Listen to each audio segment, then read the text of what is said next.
cable came along at the right time for me.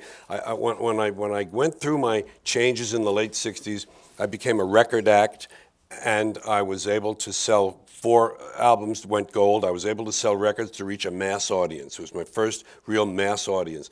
And then when my record, because you can't be the hottest new comic in town forever, and you're never the fastest gun, so that career began to fade, and here came HBO. A year later, the records were, my 5th album was not gold. Here came HBO. Hardly any subscribers at that time, enough to get started.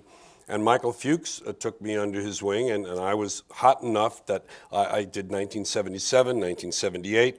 Then there was a little hiatus when I kind of drifted creatively. I met my manager, Jerry Hamza, and around that time, late 70s, early 80s, and we put together this next steps. He engineered it beautifully, of Carnegie Hall and on. HBO became my way to reach a mass audience without worrying about content, without anyone looking over my shoulder worrying about either content or language. They never said a word in all these years. I've been with them since 1977, and they've never said a word to me about it. They never said, well, what do you think? Maybe you ought to do that. Maybe you shouldn't. Never, never, never. So that was my savior, really. And that's what let me grow, because I gave myself the task of coming up with new stuff so I could do another HBO.